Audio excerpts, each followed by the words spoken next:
All right, we're up. Clap scene. 3, 2, 1. And now I'll be able to figure out when it starts. Because before I was just like, okay, and we're starting. And I was trying to be like, okay, when do my lips say that? And I was like incrementally that makes scooting a it lot more up. sense. Yeah, it was a giant pain in the ass. It did not go well. That makes a lot of sense. Okay. Alrighty. So I guess, yeah, we'll just start with that.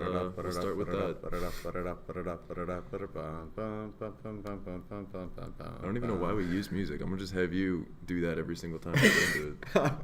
I hope not. All right. Carly, what do we say to start off this episode? Well, that was a shit show. And it fades in. Welcome, everybody, to this week's episode of the 36%. I'm Adam. I'm Brett. And welcome back. Today's date is the 6th of October. 2018, the year of our Lord. And we just witnessed the confirmation of one more Supreme Court justice to the bench. Yay! Yeah, we're feeling real jazzed about it. Oh my god. We're sorry that this is also going to be a very depressing episode like last. We're going to try to make it less welcome depressing. To the State of the Union, everybody. Right. The state of this union. Yeah. What's left of it? Democracy. Yeah. 1776 to 2018. We'll still have democracy. We'll just have fewer liberties about it. So, on this episode, yeah, we're going to get into, obviously, this week's news, starting with Brett Kavanaugh. Hopefully, this will be the last week that is the emphasis of the episode. Until his impeachment. Right. We'll even get to that, what that might look like here in a couple weeks. We'll start with that. We'll talk about a little bit of the other things in the news. This has been a weird week for headlines.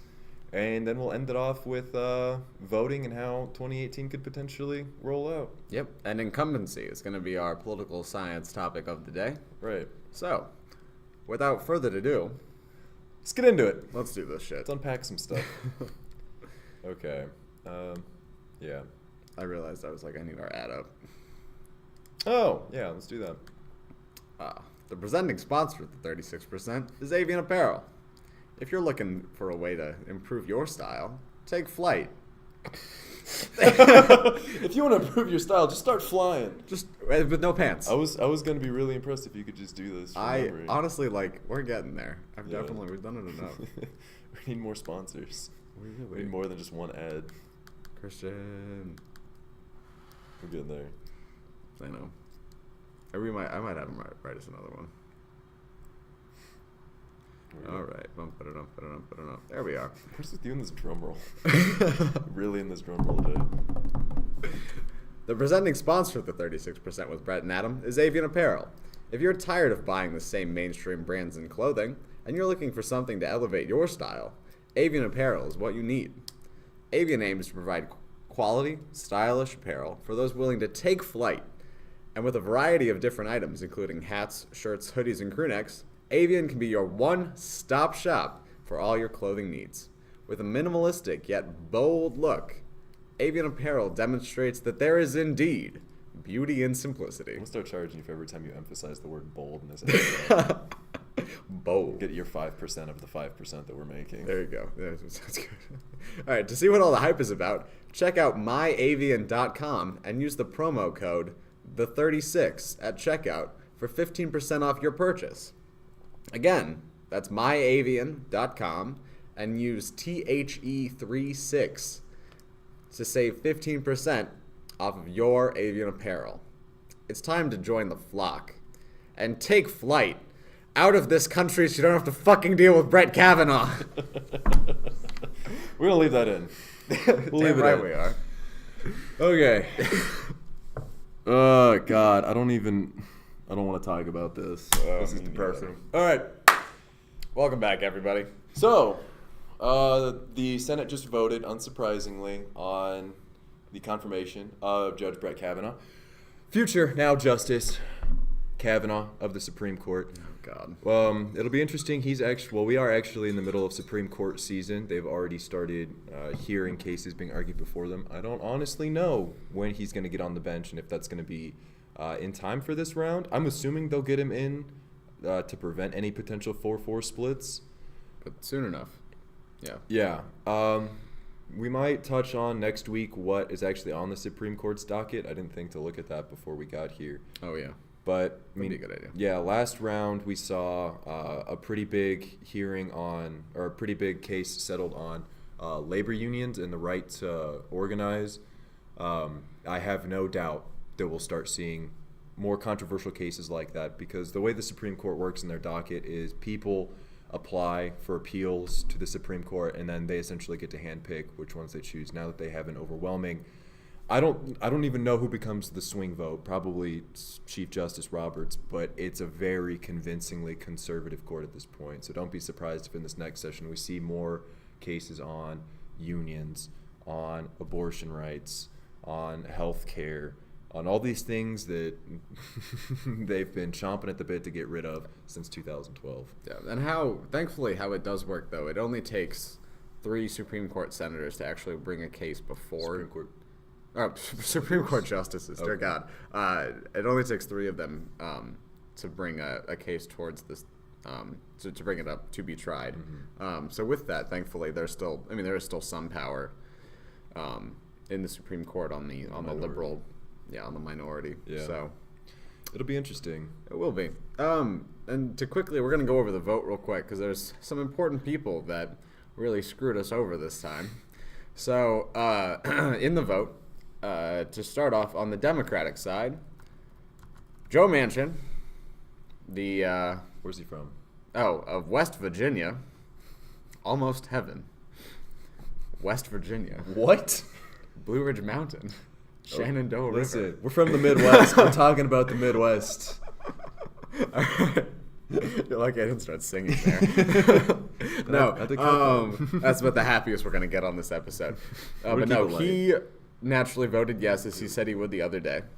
And while he is a Democrat, he is about the most Republican-leaning Democrat there is in the Senate currently. So yes, Joe Manchin III of West Virginia. He was the one Democrat to vote yes. And then on the Republican side, there was only one of them to vote no on Kavanaugh, and that is the one and only Lisa Murkowski of Alaska. Did she? Yeah, she did. Okay. Oh, and then, so how this worked is she voted no, right. And then at the very end, she withdrew her vote because it wouldn't have impacted the election results. Which I don't know what that gets her. I don't know why. And I think it falls in line with the reason that Joe Manchin voted yes. Because the only reason Joe Manchin voted yes was because he was the only one. He would have voted no if the vote had been up to him.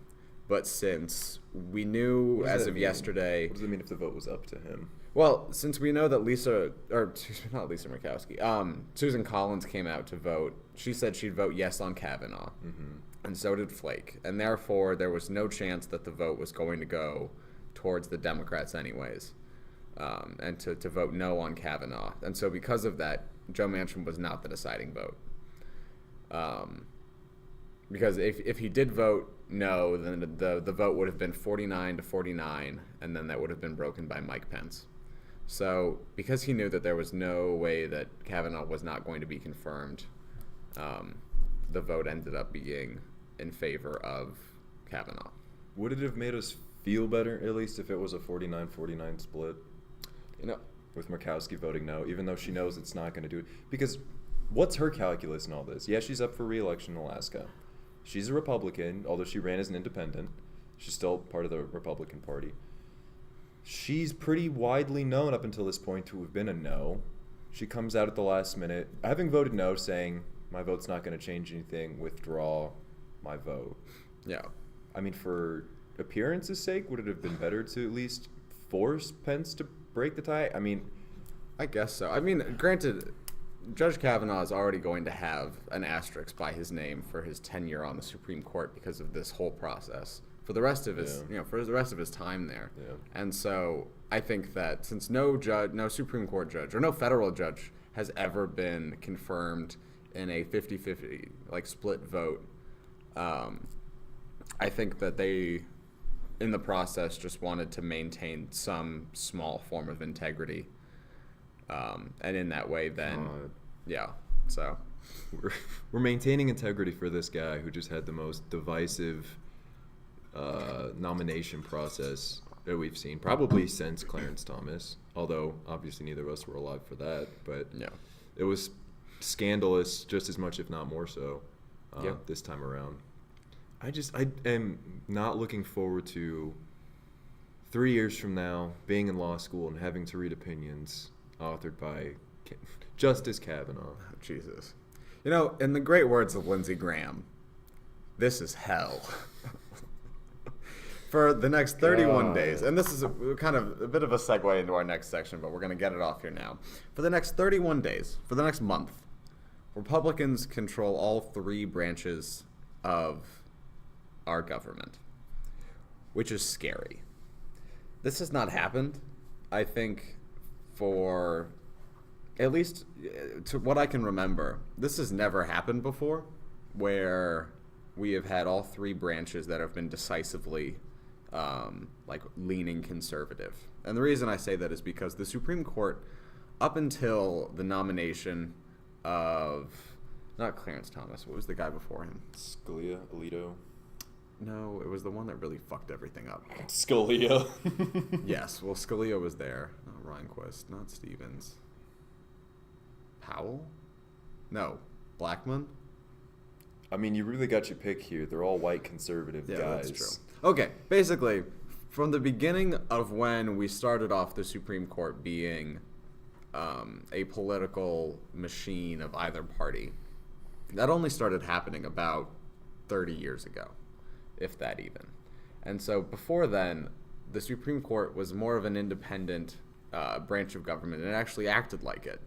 And so in that recent history, we've always had at least one house of Congress, or one chamber of Congress being, on one side rather than the other, or the presidency being the opposite of one of those or both.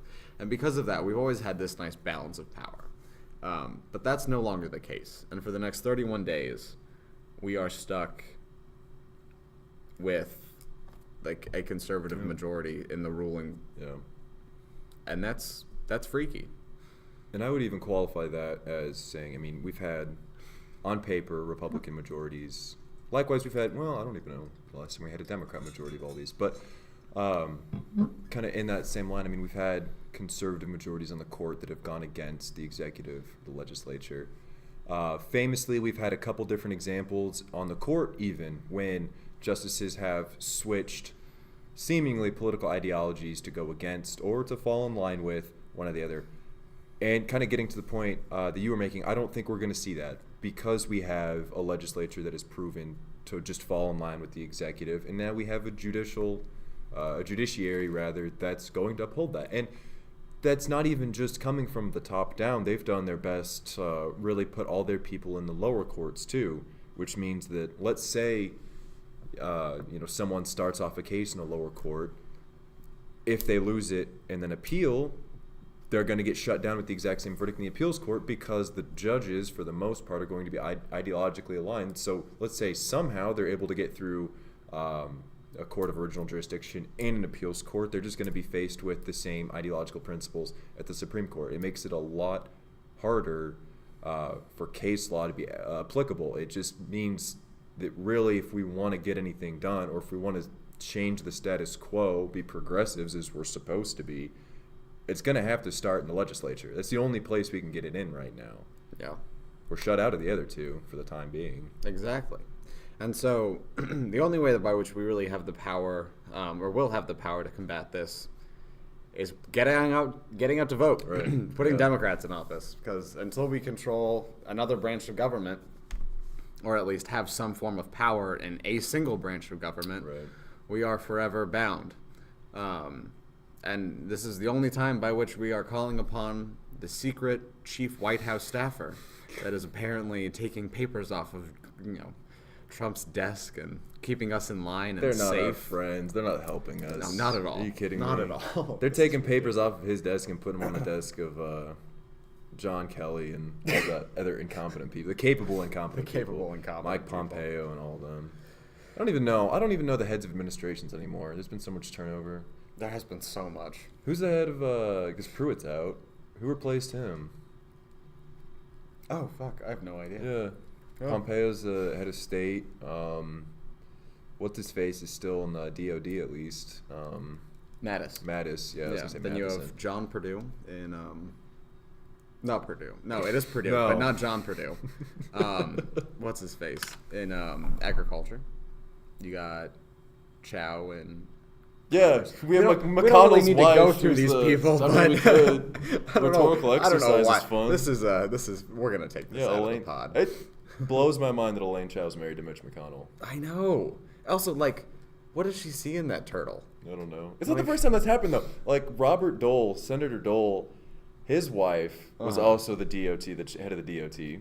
Oh. She was the one that was responsible basically for getting all the states to fall in with the 21 drinking age. She's been named in a couple different cases for that. So it's like, how often are we going to have our Republican majority leaders have their fingers into the Department of Transportation? I don't know, but I think it sounds like a conspiracy. Maybe. We'll get into that. You want to see?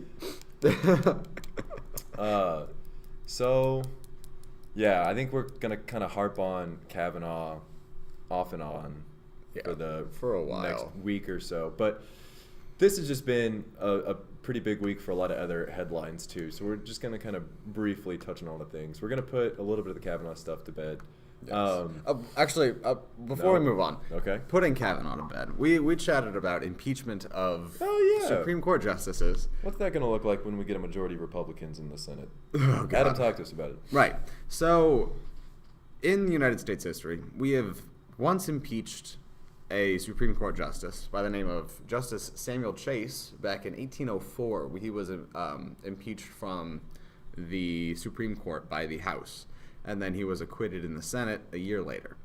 So it's been done before, and because of that, it can be done again. And impeaching, the impeachment process of a Supreme Court justice is very similar to the impeachment process of any other public official, which I know we can definitely go through at some point. Yeah. But it's basically the House, impeachment charges are brought in the House, and then they are then sent to the Senate, by which then a trial is conducted by the Chief Justice is the one that oversees that. For the Supreme Court, I don't know. I mean, for the president and for other, It's for the House and the president Senate have their own oversees. thing. Yeah, I know for the president, the Chief Justice is the one that oversees that. I don't know what it would look like for the Supreme Court. That, to me, kind of smells like a conflict of interest. A little bit, yeah. If they're supposed to be a neutral arbiter Anyways, of justice. The Senate is the one that then decides whether or not they are actually guilty and then lose their job. And now, Adam, is impeachment, is that on criminal charges or is that political charges? Oh, it could be both. Wow, crazy. And is this guy shown that he is not only incapable of being politically correct, but also potentially a felon? Damn straight. Wow, if only we had an investigatory body that could look into that. Kind of like the Senate. Or the FBI. That too. Or anybody. Yeah. So basically what we're saying is that we need to elect Democrats to the House and the Senate to get majorities so we can impeach this motherfucker. So he will never, ever, ever, ever, ever write, voice, or rule on any form of court. Right. Because this man has clearly shown throughout his process that he is unfit, he's heavily political, and he is so far from any form of norm when it comes to the individuals by which we've placed on the Supreme Court that it should have been from the very beginning just inconceivable by which a man like this could have ever been placed on the court. Yeah, I mean, by standards of 4 or 5 years ago, someone that came out screaming to the Senate would have been automatically rejected as somebody that could have potentially been an impartial justice or an impartial judge for any position. It's just making me think of what's going to happen when they're all sitting at the bench and there's someone before them arguing a case that they disagree with or that Justice Kavanaugh is going to disagree with, and what's his temperament going to be like? It's just, to me, more so than anything, he can be removed. He's going to retire. He's not going to be there forever. Now, that could take 40 years. He's only 50. But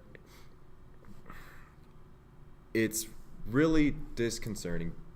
I forget where I was going with this, honestly. It's more of appearances than anything.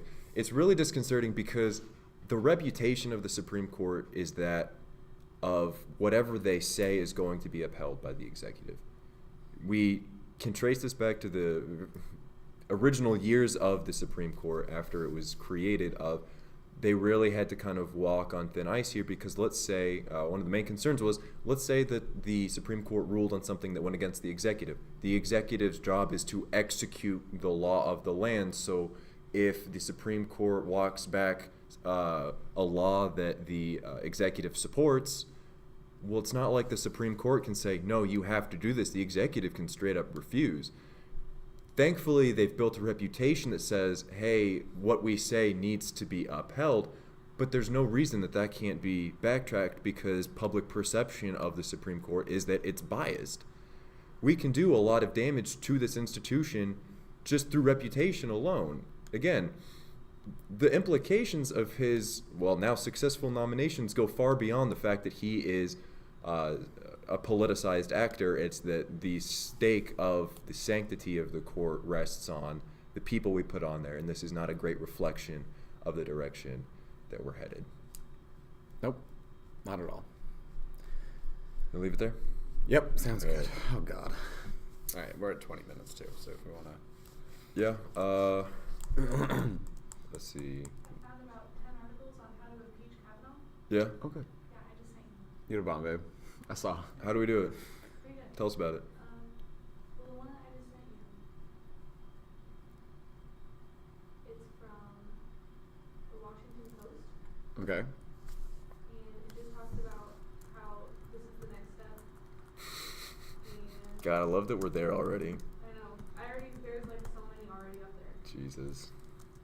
Much of Washington has spent the week focusing on if he should be confirmed to the Supreme Court. After his confirmation hearing, the better 9 question hours is, ago. should he be impeached? Yeah, they post. Certain that this question will be raised. Is it by Deanne Paul? Interpol. Yeah. Again, it just feels like the election all over again of where it's happened, so everyone's already like, impeachment, let's go. It's like, I feel like we have more immediate fish to fry. It's a fun rhetorical exercise. That's true. I would be curious to see what the process is like. But Like, posted 20 minutes ago. yeah, I think there's grounds to impeach him on perjury. Oh, I mean, granted also...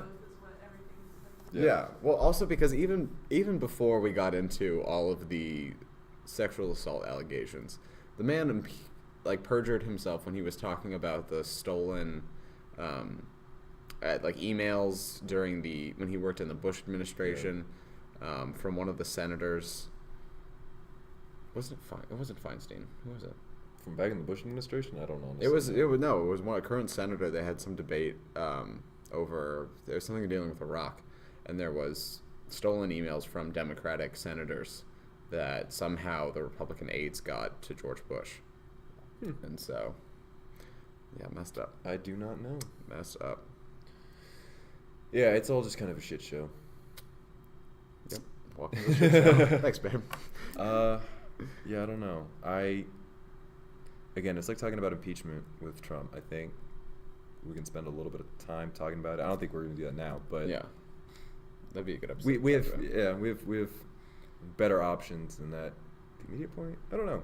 Yeah. Neither of us are going to go to the Senate in 2018, so it's not like we have really a say in that. But well, that's true. I was going to say, hold up here.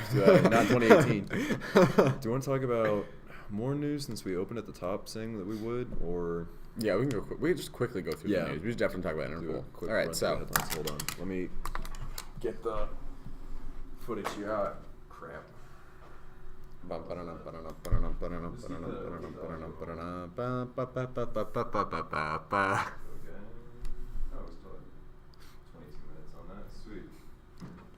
leave it, please love it, I leave it. What are you going on about? Clap, sync, 3, 2, 1. Woo! That's so much fun. I know, right? Welcome back, everybody. All right, so From the break. Quick blitz through the headlines of this week. One of the biggest things that I haven't heard a lot of people talking about is that the president of Interpol, that is the international police. Yes, Meng Hongwei. is probably how you pronounce his name, has gone missing in China. Well, it's not the first time that the Chinese government has probably disappeared somebody, but this is a pretty high-profile person to just straight up abduct. I think it was about a week ago, his wife sent out a notification to, I think it was the French law enforcement that he'd been missing. His plane landed in China, and he was detained by the Chinese ethical police, essentially, and they haven't seen him since. It's worth noting that he is also the deputy minister for something in China. He also holds a high position in the Chinese government, and I don't really know enough about him to get into why he might have been abducted by Chinese government. I don't know what Xi Jinping would have to gain from a pretty notable abduction like this. Yeah, this is kind of crazy. Good. For those, Interpol is the International Police Agency. And it's basically, I don't know how to put it exactly, but they're basically, they're like an international CIA of some kind. Yeah.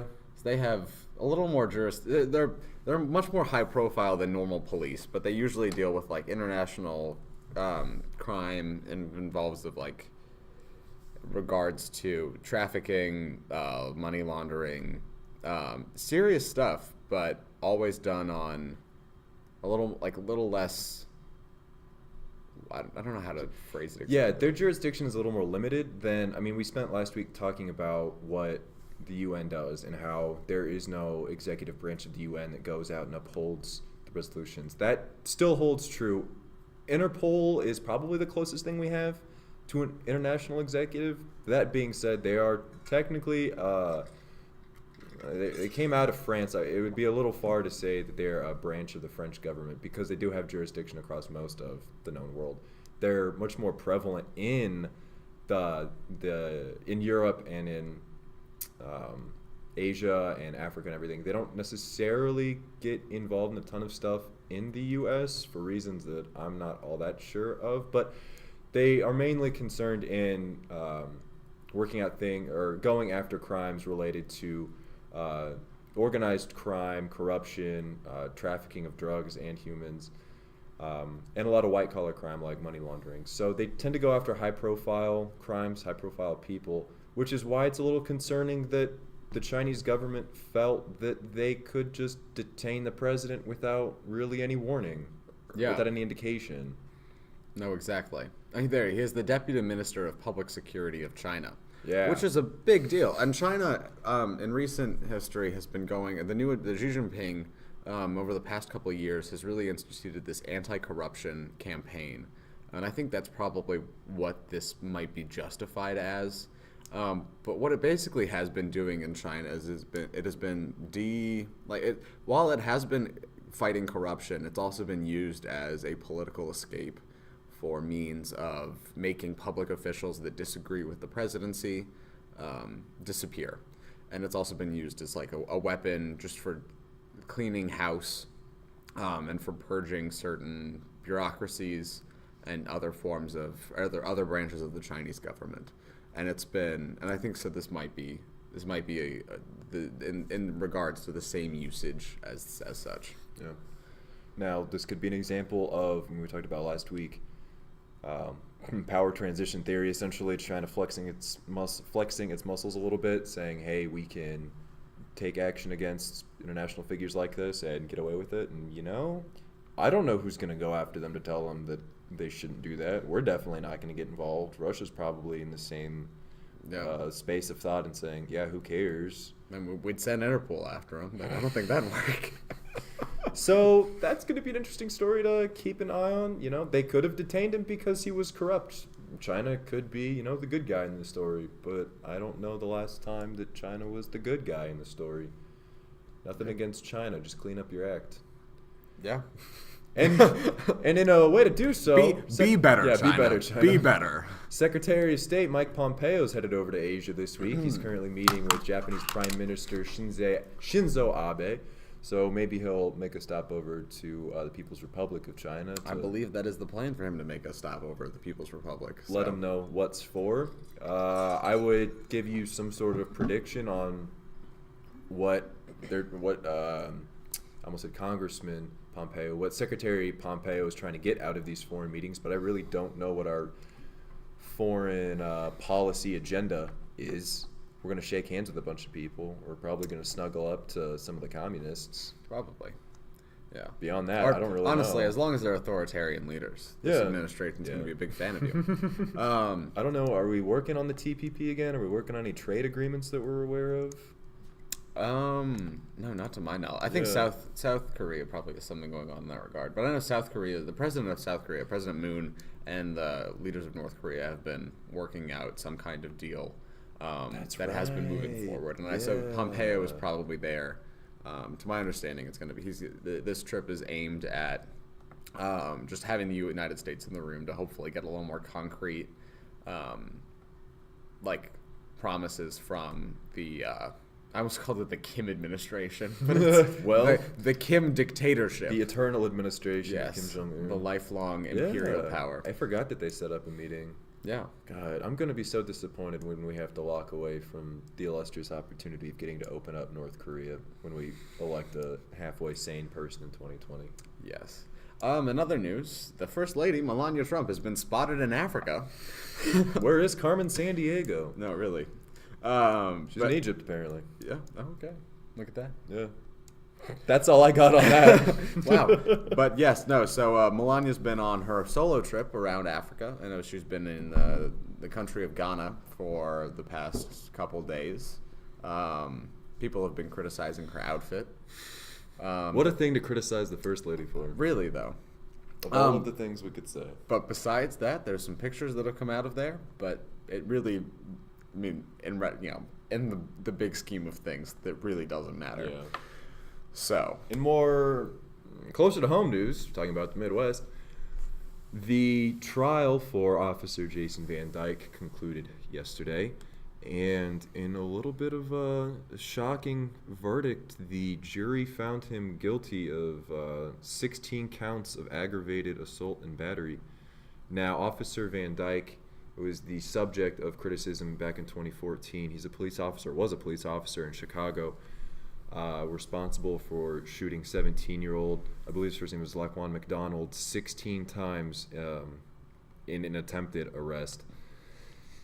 Footage came out from the attempted arrest, and it became pretty obvious that it was mismanagement of the entire situation, and I don't know under what circumstance you would ever need to shoot anybody 16 times. 16 times. Yeah, it is. Watching the video is wrenching because you just see McDonald walking. And at no point do any of his gestures ever show that he reaches for anything. None of that. And it's very clear from the video. And then you see him, you see the police begin shooting and him go down, and then you continuously see them shooting. Yeah. And even stated by the other police officers there, they were like, he was incapacitated, and then he continued shooting. Yeah. And so it's about time that we have justice for at least one of the many African American men that have been wrongly killed by the police in this country. And so this was around the same time that the Black Lives Matter movement was. This helped give it momentum. This was another example of police brutality that we weren't talking about in this country. It coincided with the Judiciary Department, Judiciary Department put out a study that they conducted that showed categorically, statistically relevant evidence that police officers mismanage and are frankly more brutal towards African American, Hispanic, and Latino. I don't even want to call them suspects because a lot of times they're wrongly ID'd or just arrested for no reason. So this is a surprising verdict. It goes a little bit against the trend that we've been seeing of these officers, if they are even brought to court. Usually it's a little slap on the wrist. Maybe they'll lose their position in that police department, but we'll see. It's not always reported on. Usually they get offers from a neighboring department, or they just find a job elsewhere within the state or in a different county. So the fact that Officer Van Dyke got hit with all 16 counts of aggravated battery and assault is good. It might indicate a little turning tide in people's attitudes towards this. Yeah, especially because there's finally now precedent of people being charged for this, which Right. is a good thing. Because for the longest time, that was just never the case. So that's actually a good piece of news to come out of this week. And also, additionally with that, this was kind of cool. Apple actually very recently, with their new iOS 12, has in their software. They have emergency protocol now by which you can actually they have an emergency contact. And anytime you get pulled over by the police, it notifies your emergency contact and starts recording automatically, which is crazy. And it's okay. First off, it's crazy that we need this. Yeah. But it's good that we do, because the usage of cell phones and video recording and people learning the rights that they have, in which involved in police traffic stops for violations and that kind of regard, is quite good, because it has really brought to the forefront of our attention the mismanagement and abuse that the police officers have had in this country. Right. And Brett and I are not here to say that the police are bad. However, this country has, especially our judicial system, has really mismanaged. They truly have disregarded and done a disservice by trying to not try and properly bring to justice the police officers that get away with murder. Yeah, and this isn't just empty rhetoric. I mean, we're not just sitting here and saying that these things are happening because you hear about them. We have statistical evidence that categorically shows that African Americans, the Latinos, that minorities in general are brutalized by the police. And maybe this wouldn't be such a prevalent issue if we then saw a response to that. Yeah. But this happened in 2014. The study was released in 2015. And I don't know of any widespread effort to address this issue. Yeah. Instead, we have, the really divisive rhetoric of Black Lives Matter, Blue Lives Matter, all lives matter. It's like, okay, why can't we say, this is a problem, let's fix this? Yeah. And that's the more frustrating part of it. No, it is. And to go back quickly, about the First Lady, Melania Trump, she's been criticized for wearing a white pith helmet, which is like those traditional, African safari, usually tan hats. But she was criticized for wearing one of those while she was on a safari in Kenya. Is it because it's after Labor Day or Memorial Day or whatever? She's wearing white? Is that? I don't understand why that's. I find it kind of ridiculous, but I mean, here's the deal. She didn't sign up for this. Okay, basically, I think she's just on tour. The reason she was being criticized is because it does hold the same kind of symbolism of colonizer of colonialism, especially come from the British, which were not the greatest. And so it's a symbol of status and oppression. That's what the people have been reporting. And that I can agree with. Yeah. And honestly, this is not the first time that her outfits have been really ill-chosen in regards to, when she wore that green, army jacket down to the border that said, "We don't care about you," or something like that. This is, I really don't care. Why do you? Or something exactly. Like that. I was like, what the fuck? I don't know, man. Melania, come on. I don't know. Come on. Get your shit together. What a week for news, honestly. Yes. So, shout out to Carly and Ringelspa for helping us out there. You gotta stop giving people shouts out on their show. You're going to get all rid of them. All right. So let's go into our final ad read, and then we'll get into some Very poli-sci good. stuff. Sounds good. All right. And what are we at? Let me. We're at 40 minutes. I can probably cut out 10 minutes of this stuff, to be honest. Yeah. Well, there's that section by which we totally derail. Yeah. And then we come back. Yeah. Thanks, hon. I was trying to tell you, but I read it. It was Hit the space bar. a European power thing, Stop it. in No. Africa. Stop it. Ba-dum-ba-dum-ba-dum-ba-dum. Again. With the galloping. Recording? Alright. Clap sync. 3, 2, 1. Woo! Alright. We'll get back into it. So, poli-sci stuff for this week. Yes. It's going to be about elections. It's going to be all over the place. Yes. It's going to be a little bit about 2018, the Senate seats. It's going to be a little bit about why incumbents successfully get elected. It's going to be a little bit about, I don't know, whatever else. So, Adam, tell us about the Senate races in 2018. Woo! All right. So, right. Polling.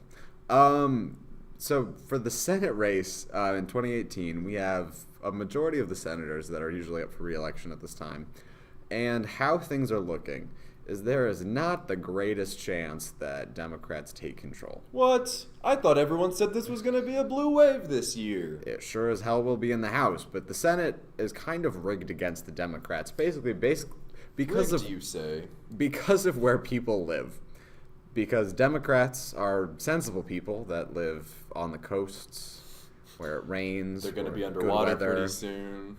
where it snows all the time. But because of that, we usually don't have the greatest. I just had a horrible idea. I'm so sorry to cut you off. You know how they've gerrymandered everything to get their House seats up? What if they're proponents of global warming so they can flood the coasts to get rid of all of us on the coasts? Oh, shit. This is their long con. God They're damn. fans of global warming Welcome to the conspiracy, everybody. so they can sink the coasts and get rid of all the Democrats. It makes so much sense. Oh, damn. We It all makes have to too much move sense. to the only place in the United States that's expanding, Hawaii. Even that's going. That's going to be underwater soon, too. The fucking volcanoes. God. Oh, my God. Here's the deal. All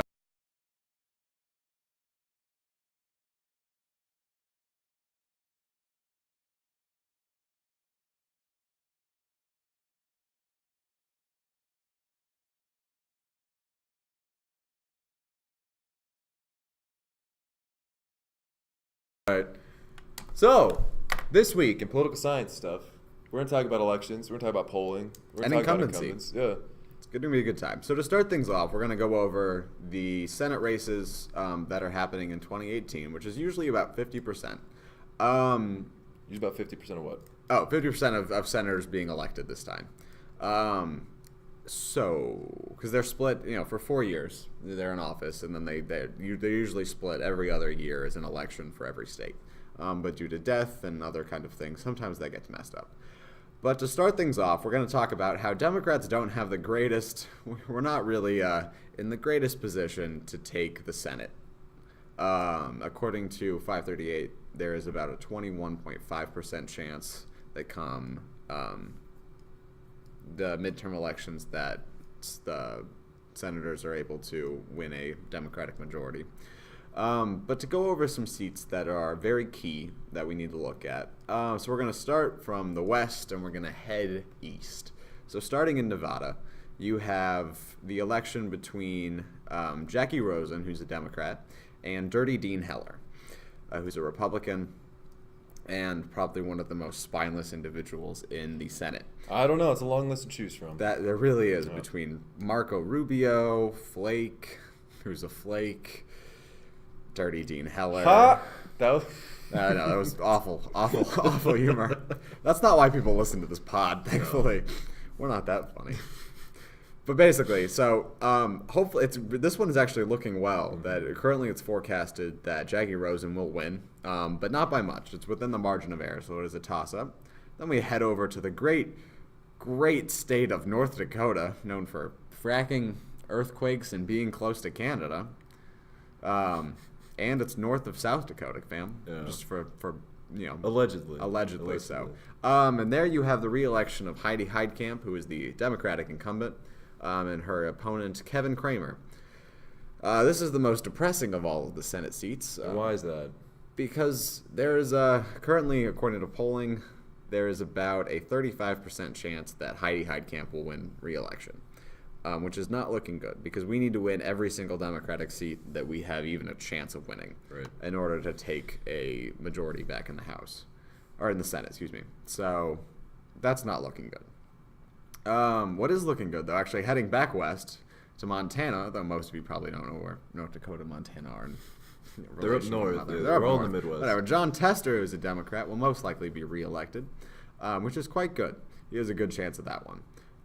So then we head over to the great state of Missouri. That's where we're at right now. Woo! Where Claire McCaskill, the Democratic incumbent, is running against the latter, a.k.a. Josh Hawley. And thankfully, this year has been looking up in recent days, but it's going to be a very tight race. Yeah. This is as well within the margin of error, and so we're truly hoping that does take the case. Then heading south, our man, Beto O'Rourke, is running against the Zodiac Killer, the Republican incumbent, Ted Cruz. Yeah. Not only suspected of being the Zodiac It's killer. being the Zodiac killer. But other things I was as gonna well, say I'm worse sure. things, and then I Okay. decided that we've already Temper a earned little our bit. explicit. You know what? How they said about like the former prime minister of Britain, No. how he face fucked pigs. I'm glad. I hope the recording doesn't pick that up. Yeah, it's shitty stuff right there. I mean, But genuinely, cut that out. Don't I worry wouldn't about be it. surprised if Ted Cruz face fucked pigs. we're definitely cutting that out. It's gonna be. I can't cut it out of there. Oh, fuck. All right. Well, it looks like we're only sending the recording to the parents in this regard. It's true though. You can look. There's articles about what is. I his thought that was name? just a Black Mirror episode. No, that's how they got it. Oh my god. Well, so the whole deal with these Senate seats, again, we've been hearing a lot about this blue wave in 2018. And it talks about the makeup of Congress a lot. And with congressional seats, everyone's up for re-election at the same time. So it gives you a little bit of a better shot to get in there. With the Senate, because they're on these different cycles of where a third of them are up for election at different times. David Cameron. Because a third of them are up for election at different times, it creates different pockets of opportunity. So if they are safely red states that are all up for re-election, it obviously decreases Democrats' chances of having an overwhelming success in that year. However, it opens up the possibility for them to have better success in a cycle when it's a majority of Democrat states or safely Democratic states. So that is a better indication of just what this cycle looks like rather than what Democratic momentum looks like. This polling is interesting because, and I really want to focus on the Texas race between Beto O'Rourke and between Ted Cruz, because everything that we're seeing from Beto O'Rourke's campaign just shows that he has the momentum, he has the energy, he has national support at this point. And Ted Cruz has, for a long time now, been ranked in probably the top 3 for least liked senators in the nation. Again, all polling right now still shows that Ted Cruz is probably going to be okay. But just from the evidence that we've seen, from the number of just supporters from all over the place that are excited about Beto's campaign, I don't know if I'll believe the polling on this one. Yeah, I can agree with that. It's still within the margin of error, this vote, but it's very close. But thankfully, Beto O'Rourke has been on the upswing, and he has continuously been gaining support within Texas. And Texas is thankfully, especially if you look at the House races there, western Texas is blue. Yeah. And it's because of large amounts of migration and the growing Hispanic community within Texas. And so that's something that's really hopeful, actually, in regards to, like, Texas has traditionally been and still is quite gerrymandered, especially around Austin, Texas. And so because of, which is, the blue part of Texas. It's a little liberal stronghold. It is, Yeah. but it's the white liberal stronghold. Yeah. And so the one part that Republicans have had a really hard time coming to terms with is the fact that the growing Hispanic population, especially since 2010 in Texas, has really forced them to reconsider how they run in Texas and how Texas is really no longer a Republican stronghold, and that within the next 10 years, Texas might be a reliably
Okay. Yeah. reliably swing state. And so that is a very hopeful sign and trend we're seeing. However, something that's far less hopeful is the incumbency of Ted Cruz and looking at exactly why incumbents have such a high rate of Success in getting success. reelected. Yeah, so welcome to your political science portion of the podcast. We're going to talk a little bit about incumbency. So there are a number of things that play into incumbency, and the reason that it's such an important thing to look at in elections is that, especially at the federal level, incumbents in the House and in the Senate have well over a 90% chance to get reelected. Their odds are, since the 80s, pretty strongly over 90% in both instances. Now, this is due to a number of factors. In the House, it's much more prevalent and prone to being affected by gerrymandering. In the Senate, obviously, you don't have the issue of gerrymandering since both of them run statewide, but we'll start with the gerrymandering. So that's the practice of state legislatures redrawing electoral maps that discriminate against certain voting blocks and voting populations. We see this, both parties do this. This is not necessarily the trademark of one party or the other. But when redistricting happens, it's with the intent to fit demographics into blocks that they can be accurately represented. So the intent is to get people into homogenous blocks where they're with people that look and hypothetically vote like them. You can break this up pretty easily if you're abiding by the common knowledge that liberal strongholds are in cities and conservative strongholds are in more rural areas. So looking at my home state of Kansas, for instance, they got rid of a potential liberal stronghold in Wichita, which does lean a little conservative, but it's the biggest city in Kansas. What they did is they said, okay, we have this little district that has the highest population of any city.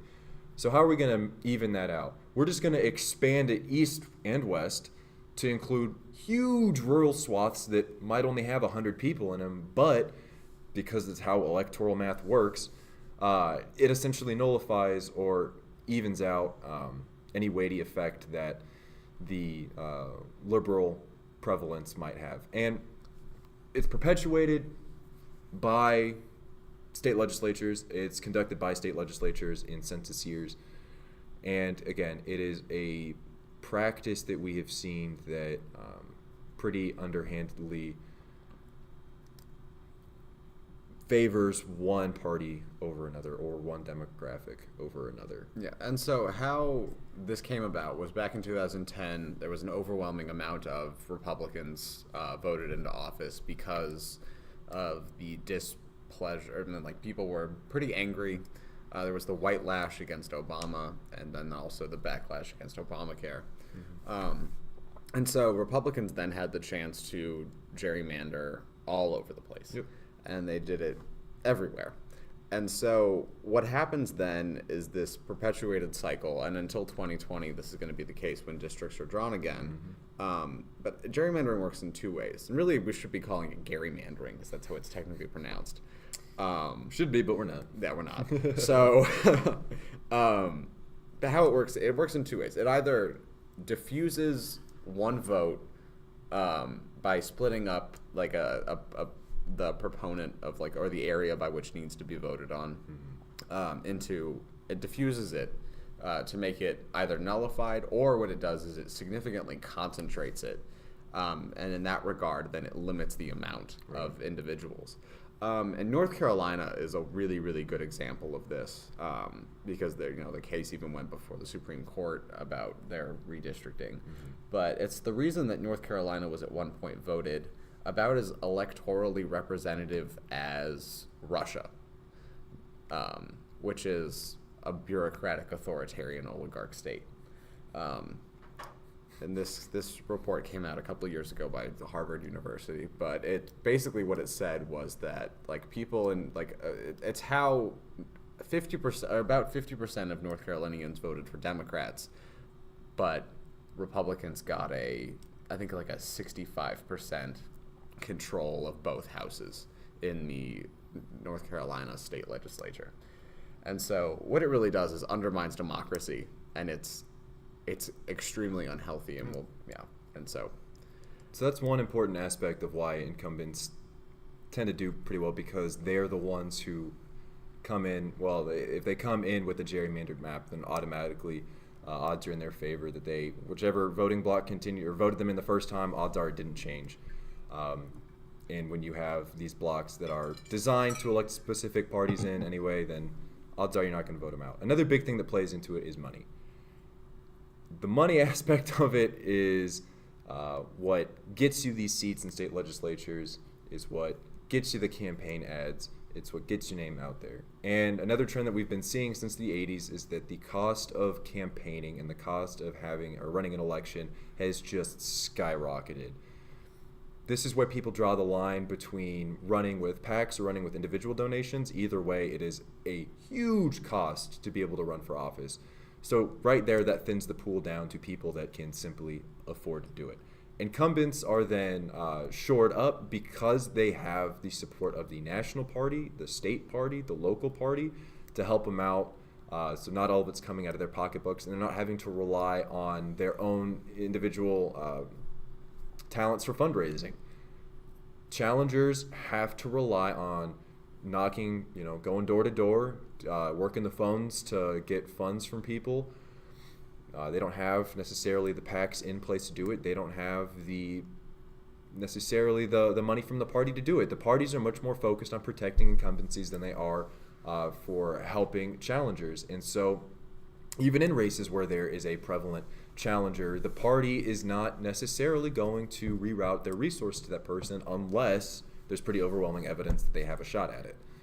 That isn't always the case, especially when you get districts that are really gerrymandered that only support, one side or the other. And it's maybe a little cynical to say that money plays such a big role in the whole process, but we don't have an educated electorate. We've enfranchised just about everybody in this country. I know voting laws do a really good, different voting laws do a really good job of keeping people from voting. But again, most people don't know about who their incumbent is. They don't know about who their challenger is. They go on name recognition and they go on party affiliation more so than anything else. And it's kind of sad to say that, but time and time again, the data from exit polling shows that people vote first for their party and second for names. Yeah. And most importantly, a lot of people also, you ask random people on the street and many of them can't actually name, either both of their senators for their state or their representatives in their district. And that's something that I think is really changing with our demographic.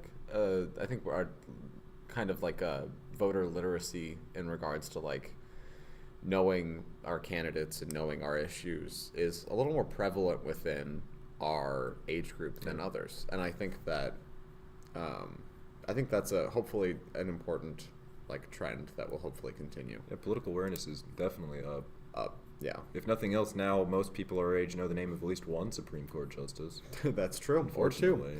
Yeah. So I was gonna say, who doesn't know the notorious Ruth Bader Ginsburg at this point? So we're also in a little bubble of politically active people. That's I'm also true. Always reminded of when I talk to some of my friends from back home and be like, "Oh my God, do you not know what's going on with the Brett Kavanaugh stuff?" They go, "Who?" And you're I go, "What?" Oh my God. But that's the majority of people. Yeah. They have day jobs. They don't have time to mainline the news directly into their veins like the crack addicts that we are. Hopefully, that's the point of the podcast. The point of this podcast is to talk to people to, maybe get them their 30, 45 minutes increase of news that for the 36%. week. Yeah. So, but again, going off of that, the Senate races, the outlook is not representative of this blue wave that everyone's been talking about. The House, we have a much better shot. Local elections, the same way. It's looking to be a pretty good year in House legislatures, state legislatures for Democrats. All of this is possible, though, because people are becoming more aware. Yeah. People are establishing their own ideas and values on issues that they hadn't previously thought about. Their thought process is going deeper than guns and abortions, although those are still two very important issues to and thankfully motivating on the left just as much to the right. So if nothing else, if you are sick and tired of hearing about how horrible everything has been all the time, I want you to think back to 3-4 years ago when we didn't have as many horrible headlines and we weren't as pissed off at each other and we didn't have to worry about fake news all the time. If you want to go back to those days, if you want to rewind the clock a little bit, Vote Democrats into office, fam. Engage in the political process, Donate to a campaign. If you can't afford to donate, go down to your local candidates. And volunteer. Yeah, go volunteer. Work the doors. Get on the phones. Or just hang out at the office. I mean, a lot of these people are working very low-budget campaigns. And they're working their tails off to do it. Oh, yeah. And it starts with you. It's going to end with you. Make sure to go to the polls on November 6th and vote. Yeah, exactly. That's the most you can do. That's the best thing you can do. Right. It was a depressing day of news. But we're going to end on a high note. Exactly. So we're going to talk about the House quickly, because there is actually, it's kind of flipped in regards to the percentages of the Senate and the House, because there's about a 73% chance that Democrats will win a majority in the House. All it takes is 23 Democratic seats, or seats to go Democrat, which is genuinely quite high, actually. It seems really high, but it's extremely likely, which is a very good thing. And what it's looking at going to be is probably somewhere ranging between 31 to 34 seats. And if this blue wave continues, I could easily see it getting above 35. Yeah. And that is something extremely hopeful, because when we take back at least one house or one chamber of Congress, we take back some control. Right. And Democrats can finally stop sitting on the sidelines and having to protest and take action through other means rather than actual governmental control. And that right there will be a happy day. Get us to the table. We can start forcing some stuff through, potentially stopping some other stuff. And that's the best we can hope for. It's an exciting time. It really is. We really have a chance to change the direction of things here. And so 31 days. For everyone in Missouri that's listening, make sure you're registered to vote. The registration deadline is the 13th of October. So. Yeah. For everybody, it's coming up. It's at some point the second week in October for just about everybody. Yes. So double check and make sure that you're registered to vote. If you're not in the district in which you registered, make sure you put in your application for an absentee ballot ASAP. Mm-hmm. And if nothing else, double and triple check the times in your local polling locations and find a friend and carpool down to the polling place together and just get excited about this. This is a really cool time. Mm-hmm. And so one last thing before we go, because there's a lot of this. We'd like to take a moment to say thank you to Jason Kander, who is a local Missouri politician. He ran for Senate. He ran a phenomenal Senate race against Roy Moore back in 2016. Roy Blunt. Roy Blunt. Did I say Roy Moore? Yeah. Oh, God. Different Roy. Yep. Not equally awful, but... We'll keep it in. So he ran a fantastic campaign, outperformed the Democratic governor and Hillary Clinton in the state of Missouri. Mm-hmm. He then ran for, he was currently running for the mayoral race of Kansas City. Mm-hmm. And a couple days ago, he withdrew his candidacy due to depression and PTSD. He is a former Marine, served in Afghanistan. I don't think he was in the Marines. Yeah, he was. Was he? He was a Marine. He was in the Army. No, he was a Marine.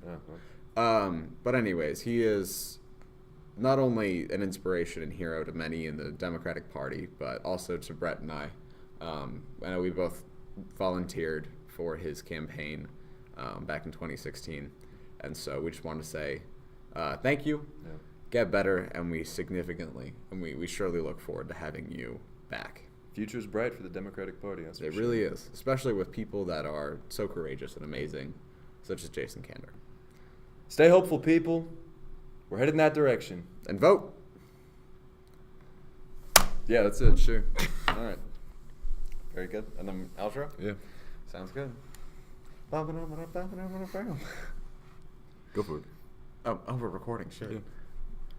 The 36% was founded, written, and directed by Adam Childers Arnold and Brett Combs. Music in this episode is provided by Purple Planet. Check them out at www.purple-planet.com. Music editing by Burnt Crumbs. Don't forget the presenting sponsor of the 36% is Avian Apparel. How we did that? No. Oh, shit. Do you want to just read this one? Yeah, good work. The 36% was founded, written, and directed by Adam Shoulders Arnold and Brett Combs. Music in this episode is provided by Purple Planet. Check them out at purple-planet.com. The presenting sponsor of the 36% is Avian Apparel. Our audio editing is done by Burnt Crumbs. Our ukulele muse is Adam California. Cover art is provided by Christian Ferguson. And fact checking by Carly Ringelspaugh. Thank you all for listening so much. This is the 36%.